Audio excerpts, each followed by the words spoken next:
tua yang wajib dinafkahi oleh siapa? Suami. Betul sekali. Sedangkan menurut istilah yaitu pemberian yang wajib dikeluarkan oleh seseorang biasanya itu kepala keluarga yaitu suami untuk mencukupi kebutuhan dasar orang yang menjadi tanggungannya seperti istri, anak, orang tua sesuai dengan ketentuan syariat Islam. Kebutuhan dasar tersebut mencakup makanan, minuman, pakaian, tempat tinggal, dan biaya hidup lainnya sesuai dengan kebutuhan dan kemampuan pemberi nafkah. Jadi nafkah itu diberikan sesuai kemampuan dari kepala keluarganya. Berikut.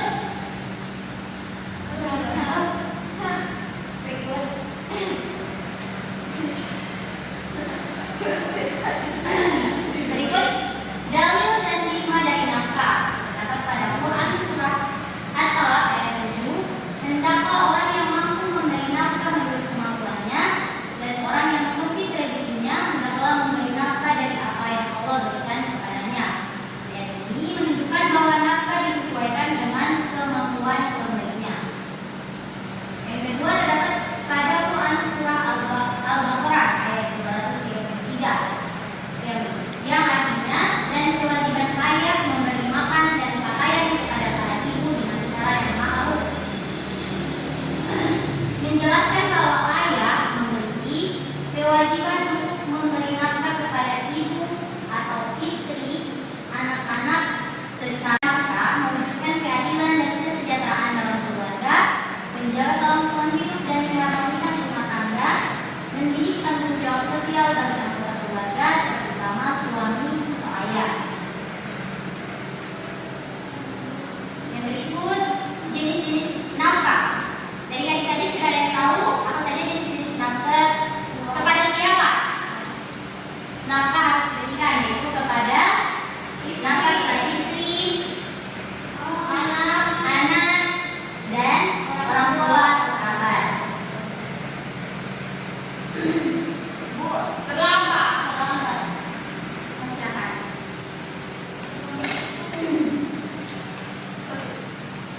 Selain nafkah, ini juga membahas tentang hak waris. Itu akan memberikan penjelasan tentang pengertian waris berhubung anak-anak belum mengetahui. Jadi pengertian waris secara bahasa adalah kata waris berasal dari bahasa Arab al-miras atau al-mirasa yang berarti pemindahan sesuatu dari seseorang kepada orang lain setelah yang pertama wafat. Contohnya,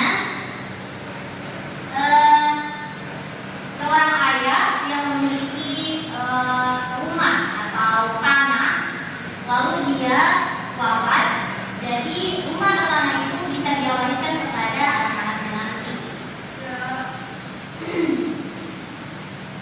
Sedangkan waris secara istilah atau syarat, waris adalah pemindahan hak kepemilikan harta dari seseorang yang telah meninggal kepada ahli warisnya yang masih hidup berdasarkan ketentuan hukum Islam atau syariat. Adapun tujuan pembagian waris dan dalilnya. Tujuan pembagian waris dalam Islam yaitu yang pertama menjaga hak ahli waris, yang kedua mewujudkan keadilan dan keseimbangan dalam keluarga, yang ketiga menghindari perebutan harta dan konflik setelah bagian pewaris. Dalil tentang warisan terdapat pada Quran surat An-Nisa ayat 11 yang artinya Allah mensyariatkan bagimu tentang pembagian warisan untuk anak-anakmu, bagian seorang anak laki-laki sama dengan bagian dua anak perempuannya. Adapun golongan ahli waris. Adapun golongan dari ahli waris yaitu yang pertama ahli waris laki-laki, yaitu anak-anak laki-laki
dari nafkah dan hak waris. Paham? Di sini Ibu ada studi kasus yang tadi tugasnya di sini menjawab pertanyaan-pertanyaan yang telah Ibu berikan.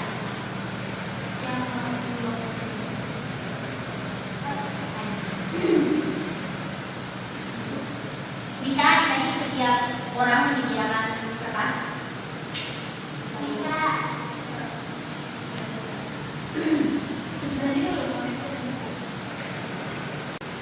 Jadi ini studi kasus. Ibu akan jelaskan terlebih dahulu, yaitu tentang keluarga Pak Arif.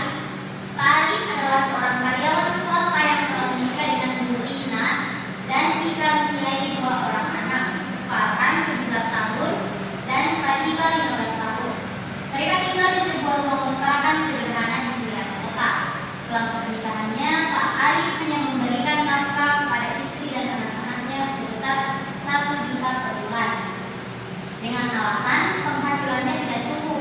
Sementara itu, kebutuhan keluarga seperti makan, biaya sekolah, listrik, dan sewa rumah seringkali ditanggung oleh Bu Rina yang bekerja menjahit di rumah.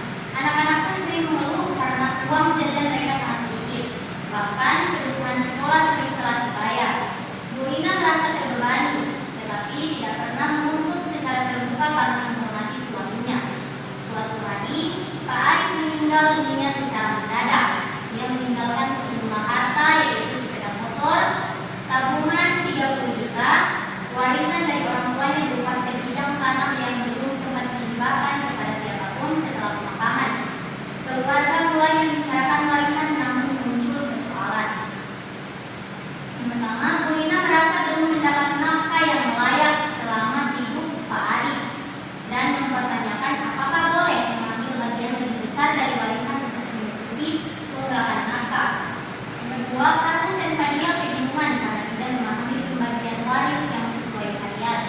Dan terakhir, keluarga besar Pak Arif termasuk saudara laki-lakinya juga ikut menuntut bagian dari tanah tersebut karena mereka merasa sebagai ahli waris.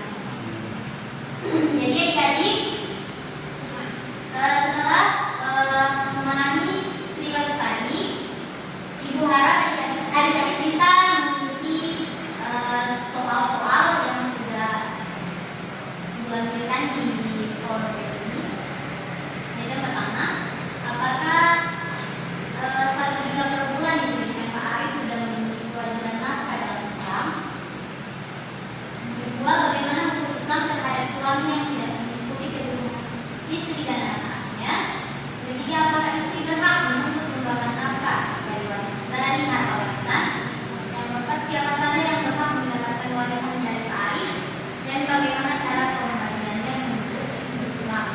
Terakhir, apa hikmah yang bisa diambil dari kasus ini terkait dengan kewajiban nafkah dan keadilan dalam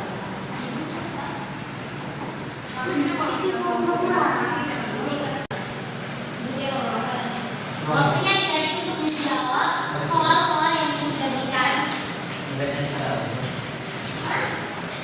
Karena Ibu sudah memberikan studi kasus mengenai keluarga Pak Arif, jadi adik-adik bisa langsung menjawab pertanyaan-pertanyaan yang Ibu sudah berikan.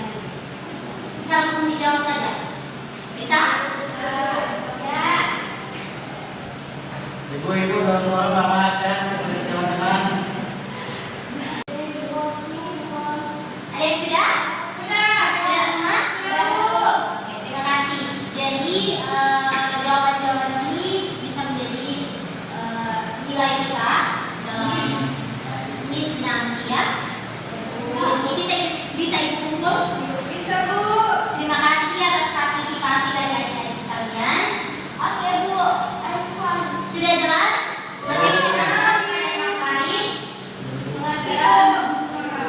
Mungkin sampai di sini dulu pembahasan kita pada siang hari ini. Apabila ada kesalahan dalam penyampaian materi tadi, mohon maaf yang sebesar-besarnya. Sekian, wabillahi taufiq wal hidayah. Wassalamualaikum warahmatullahi wabarakatuh. Waalaikumsalam warahmatullahi wabarakatuh.